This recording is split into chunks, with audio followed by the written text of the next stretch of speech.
کفشو فروخت.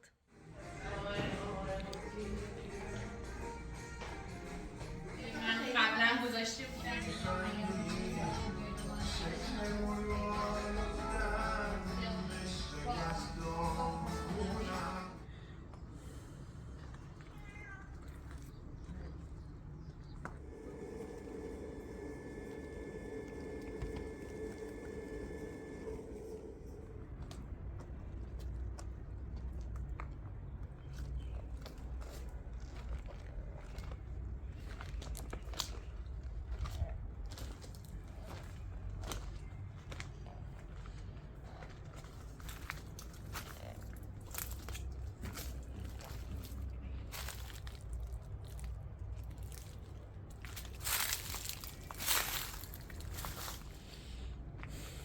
ما اومدیم روستاگردی، یه دفعه رسیدیم به زمین زعفرون و مامان را داریم داره به این خانم روستایی کمک میکنه که زعفرون بچینه.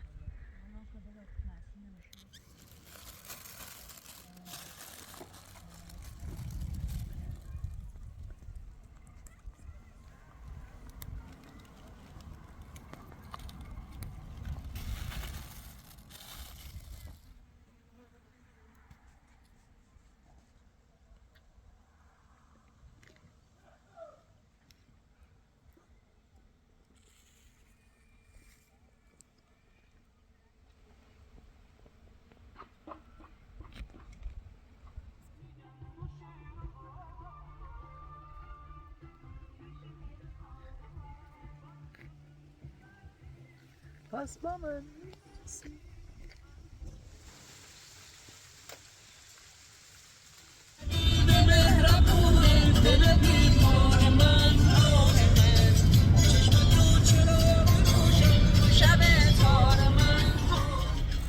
ما این هفته فکر میکنم این آخرین هفته از این یه ماه آخر هفته هاییه که توی این ولاگ گذاشتم و داریم میریم که ماشین رو بفروشیم و انشالله ببینیم ماشین بعدی اون قرار چی باشه که باش سفرهای خوب بریم انشالله.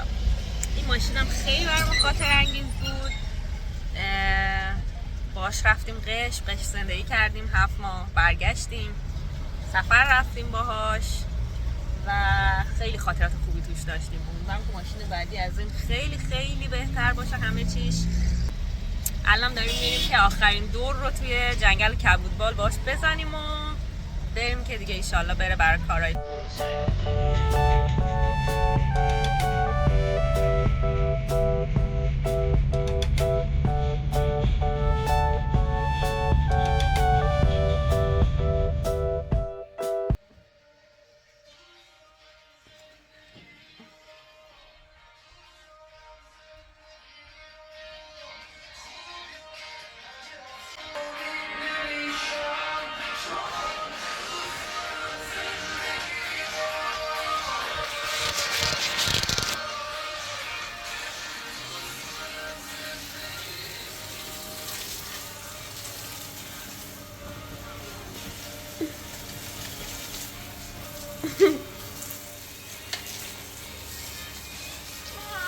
سلام، صبح بخیر دختر نازم.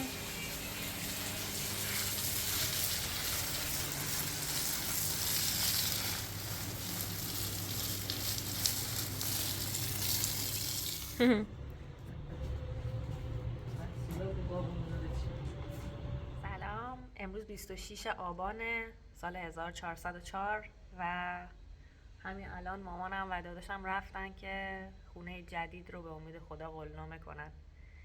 امروز بعد از 35 سال این خونه، این فضایی که داخلش هستیم که از بچگی من اینجا به دنیا اومدم و بزرگ شدم، وارد یه فصل جدیدی میشه، چون دیگه صاحبینش یه جای دیگه ای رو دارن میگیرن و قصه اینجا دیگه چیز به پایانش نمونده.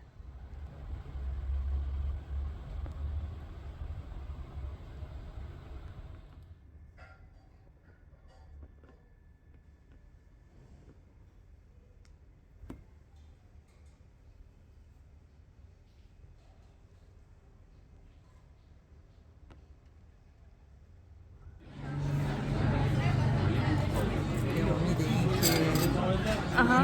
نوه کوچولو یه دونه نه دیگه چند تا ببین چند تا نوه کوچولو اونجا بوده خانه عزا مبارک باشه.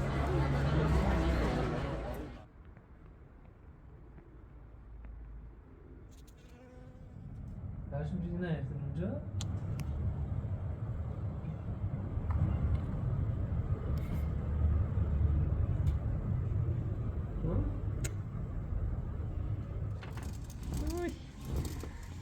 بارون وای بعد از 1 ماه داره بارون میاد اینجا. خدا شکر. ما تو دقایق اول جابجایی کابینت ها و کمدای مامانم بودیم که یک دفعه مامان اومد بهم گفت داره بارون میاد. خیلی حالم خوب شد. یه چند روز بود که خیلی حالم گرفته بود ولی الان خدا رو شکر بارون بارید، یکم این آتش سوزی جنگل ها خاموش شه.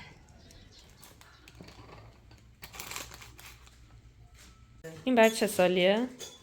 با لیوانش؟ این دسته؟ این سال 64 من تو اینا چای شیرین میخوردم بچه بودم.